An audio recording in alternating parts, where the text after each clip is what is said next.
Good morning. So Friday, May 1st. I cannot believe that when all this began, I said, oh yeah, we'll be back to work in a couple of weeks. And so here we are all those weeks later, and we're surviving. And here in New Brunswick, we're winning. And it's a fantastic feeling. So because it's May 1st, I thought that it would be really appropriate if I shared with you today the pasta of springtime, pasta Primavera. So for full disclosure, it's not Italian. The origins of pasta Primavera, there's a little bit of an argument as to whether it was invented in Nova Scotia, which is kind of cool, or in New York City. It doesn't matter. It is a fantastic dish. And because yesterday we did fresh pasta, I thought this would be a beautiful sauce to teach you to go with that pasta. So for those of you who haven't made it yet, maybe this sauce will just push you over the edge to try your fresh pasta and this sauce. So the thing that I love the most about pasta Primavera is there really is no set recipe. This is one of those recipes that you can have in your recipe box, and just as a sort of a guideline. Any tender spring vegetable is usable. So today I have chosen to use yellow grape tomatoes because I love their flavor. We're going to use asparagus because asparagus are such a sign of spring, and red bell pepper because I love the color, some garlic, and a little bit of lemon. So first thing I'm going to show you. So this asparagus is really fat, which is lovely, but kind of woody on the bottom. So what you want to do with that, and this is just for fun, and you don't have to cut this way, you can cut any way you like, but just to make it interesting, because you're using different types of vegetables, is to give each vegetable its own distinct shape. So I'm going to take the woody end off, and I did that on a diagonal cut.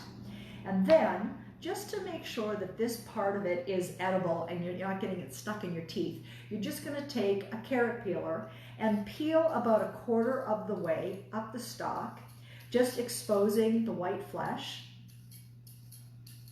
There you go. So just do that, just to make sure that that's going to be really tender when you're eating it. This part here will be absolutely fine. So then I just continue that diagonal cut so that all of the pieces are about an inch long, because that's a nice size to get on your fork. I'll just set those aside and ready to start. So just if you notice, I have a nick on my hand, so it's gardening season.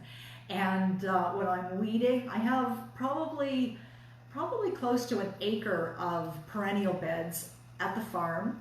And this time of year is hardcore dryland training, as Ralph likes to call it. I'm usually out there for 4 or 5 hours, and my hands get really beaten up. I know you're supposed to wear gloves. I like to be able to feel the dirt. So that's just a little war wound from my garden.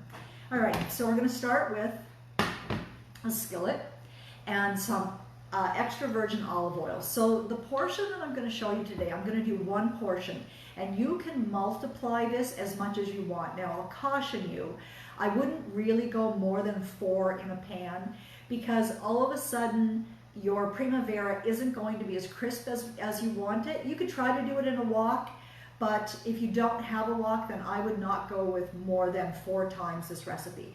So per person, you're going to start with about 2 tablespoons of olive oil. And then you're going to start with whatever vegetable you choose, the one that would be the toughest. So with the selection that I'm using today, my asparagus is going to take the longest to cook, so that's going to go in the skillet first. So you just drop it in. And while that starts to cook, I want to talk about the fresh pasta that we made yesterday. So I kind of quickly went over this at the end of the segment, and I want you to see what I did. So because when I'm doing these live videos, sometimes I have to do stuff in advance, I will end up with twice as much as I really need. So because of that, what I did was I blanched the pasta So that what that means is I took the fresh pasta that I made and I dropped it in a rolling pot of boiling water. So you bring it to a roll, that means it's really, really boiling. And I let it come to the top, and as soon as it came to the top, I took it out of that water and put it in an ice bath to chill it down immediately and stop the cooking process. And so then, once that was done, I drained it, and now this is absolutely sacrilegious. Any Italian will tell you that this is something that you shouldn't do. However, this frugal cook from Canada does it, so whatever. Anyway, so what I do is I then very lightly oil that pasta. I toss it and then I portion it. And we're heavy pasta eaters in the Hooten house, so this is an 8-ounce portion. You easily could serve a 5 to 7 ounce portion, and I'm sure your guests would be completely delighted. We're just bigger eaters, so I go to the 8 portion. So then I bag it up and I chill it in the refrigerator, and that will keep in my fridge easily 4 to 5 days. So because I have extra, Katie is having pasta Primavera for her lunch today, and she's tickled pink. So that's a really good trick. So then to reheat it, I'm going to plunge it in boiling water. That's going to remove the olive oil that's on it. Then I'm going to put that in the pasta Primavera. So it's just a really great trick to have up your sleeve. So I can smell the asparagus now. I know that they're now ready for the next vegetable. So the next vegetable that would be next to it in terms of being, the texture being tougher, are the red bell peppers. So I'll drop those in, and then I'm going to show you. So this is a bell pepper that I got at Costco. And so when you're reading my recipes, I will say to take the membrane out and the seeds. So that's this part here. You take all of that out and then you dice them up.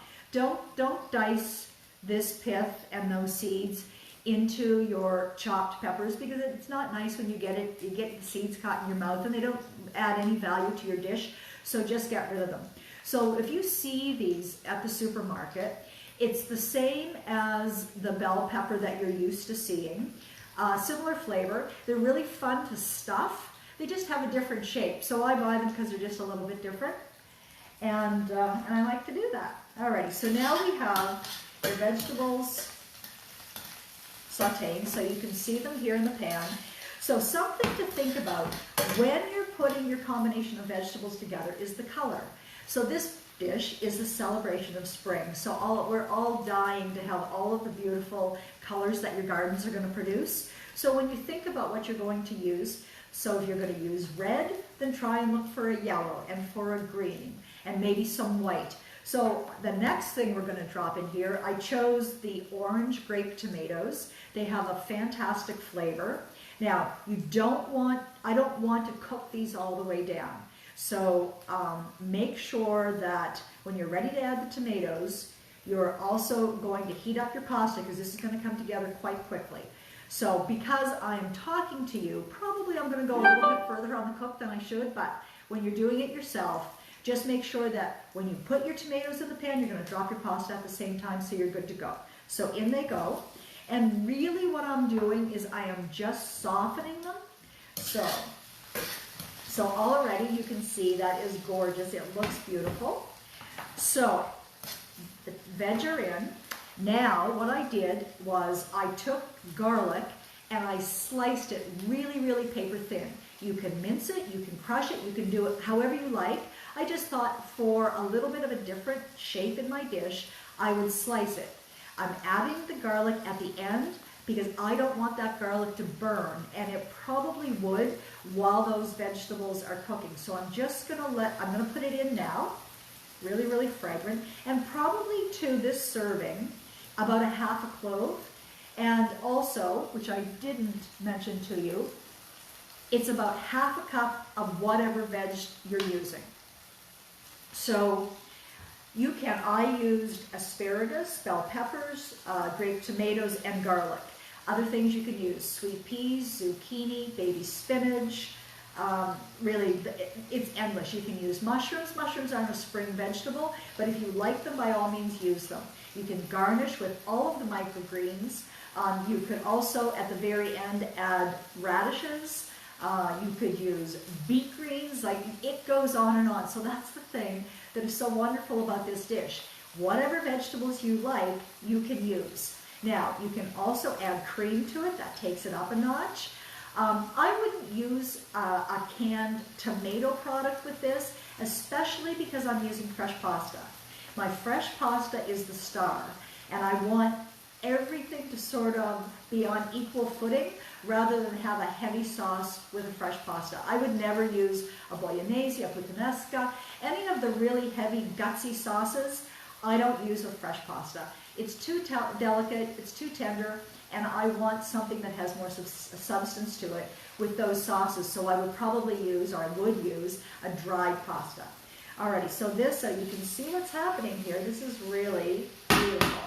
So something else that I discovered yesterday, they're selling beautiful fresh herbs in pots in the supermarkets. So if you buy them now, make sure you keep watering them while you have them. Have them in a sunny windowsill. You can put those out in your garden or put them in a bigger pot once it's warm enough. And here in Atlantic Canada, that won't be until the end of June. If you put them out earlier than that and they haven't been hardened off, you'll probably lose them. So just keep them on your windowsill until then. But it's pretty economical because they're $4 a pot, and you know that to buy a little packet of herbs is around the same price. So pasta is going into the pot. I've got a little pot of boiling water here, so you can hear the pasta.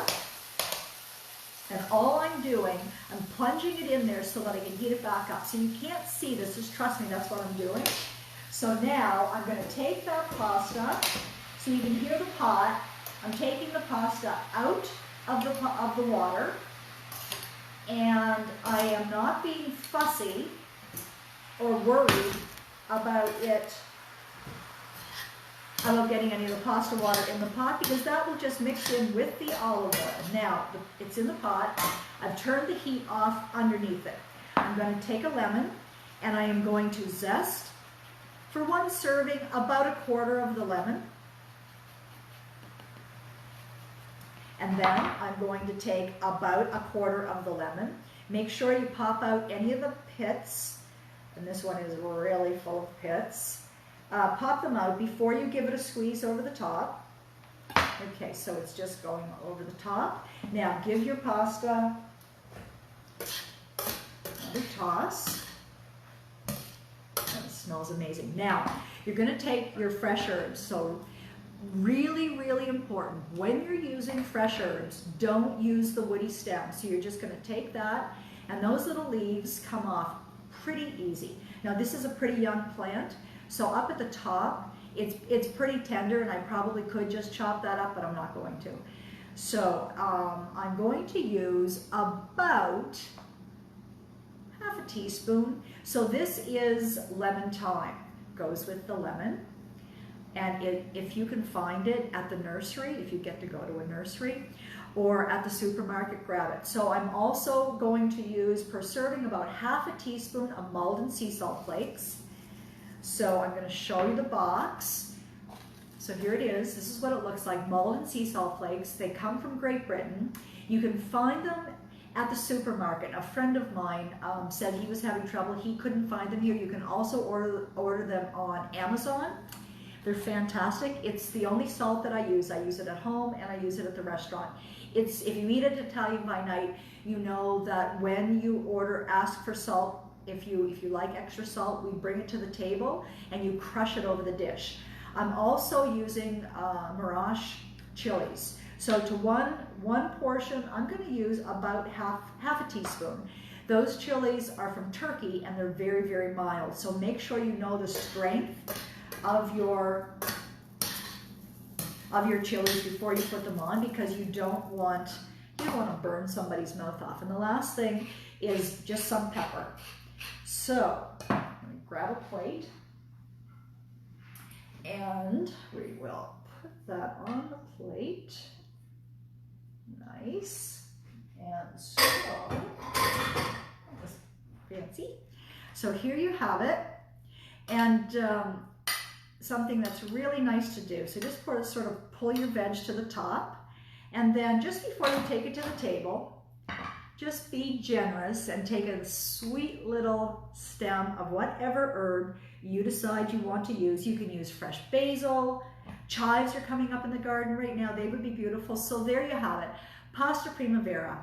It's the very best dish to serve in the spring with all the beautiful young vegetables that are available. So it's Friday. That means the weekend's here. I'm going back up to the farm. For those of you who were watching the other day and saw that very sad video, I tried to go live. I don't have the juice up there to be able to do it. So my time is going to be a little bit busy right now because of the gardens. Not sure how often I'm going to get back down to the city. But when I do come down, I will share another video. So until I see you again, stay safe. Love to know who was in your bubble. That was a hard pick. Not for us. We picked mom and dad. No choice in that. But stay safe. And very soon, we're going to go back to whatever that new normal is going to be, and we'll be together again. Have a great weekend, guys.